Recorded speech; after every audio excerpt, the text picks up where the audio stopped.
The news out of Afghanistan lately has been anything but good. A Taliban resurgence, troubles with Pakistan, and not enough U.S. troops to go around are major issues that leave serious questions about our ability to win the war there anytime soon. On my recent journey across Afghanistan, however, I spent some time in one northern province where Taliban attacks never happen, and incredible progress is being made. What's even more amazing is that this was once the most dangerous place to live in the entire country, the Panjshir Valley. This valley behind me was the scene of some fierce fighting back in the 1980s between the Soviet Union and the local Mujahideen. Even after 9 offensives, the Soviets were unable to conquer the Panjshir Valley, as evidenced by these tanks that litter it today. But where the Red Army failed with tanks and bullets, an American team is succeeding today by simply lending a helping hand. This unit is called the Panjshir Provisional Reconstruction Team. It's made up of men and women from the Army, Air Force, and State Department, plus specialists in areas from civil affairs to engineering.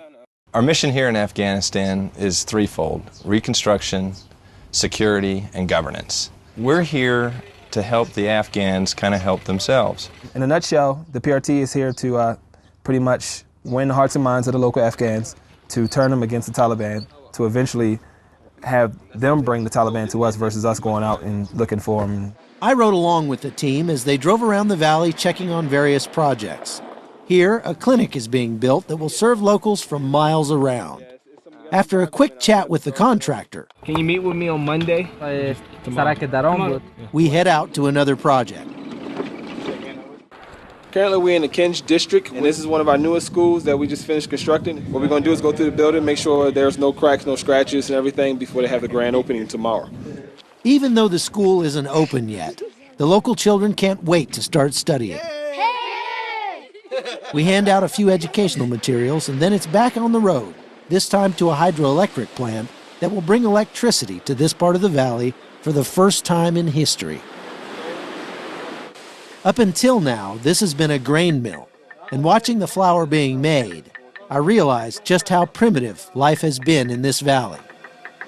Several international aid organizations are offering rewards to any Afghan district that stops growing opium poppies and turns in its weapons. Panjshir is at the front of the line, already having been declared poppy-free. And here in the Anaba district, the number of arms surrendered was truly astounding. Clearly, the Panjshiris have decided it's time to turn their swords into plowshares. And maybe this is one reason the U.S. military has never lost a soldier in this province. Some of the places this provisional reconstruction team goes are pretty hard to get to. We left the road about 5 miles back and got on these horses. Now we're up over 9,000 feet in the foothills of the Hindu Kush. We're going to check on a school that they've been building. We're trying to bring education to some of the farthest reaches of Afghanistan. We finally made it to the village of Aryu, where the school was coming along nicely. The team, however, also made an unfortunate discovery. Some farmers have grown a thriving crop of opium poppies. Apparently, they didn't get the memo that Panjshir has gone poppy-free. The team sits down with the village elders and discusses things over a meal of flatbread and goat meat.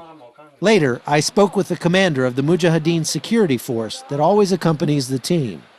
As it turns out, this man fought the Russians in the 1980s. I wanted to know why then he and his tribesmen were so welcoming when the Americans arrived 2 decades later. The Russians, they wanted to occupy our land, and the Americans brought peace, they brought security, and they're here for reconstruction. And back in the days, we didn't have any hope. We didn't know that we were going to be alive tomorrow or not. But right now, we have high hope for our kids, that they go to school and become someone and work for the society. The Panjshir Valley could someday become a model for an ideal Afghanistan. And while that may take a generation, this PRT team is doing their part to ensure that the children of Panjshir will grow up with a positive view of America, which should make the world a safer place. Our mission here is really making America safer. We're putting in a lot of schools and clinics, basic services that are needed to help the younger generations grow up in a society that respects their government, respects the rule of law, and eventually, we believe, will not go to extremism. Chuck Holton, CBN News, Afghanistan.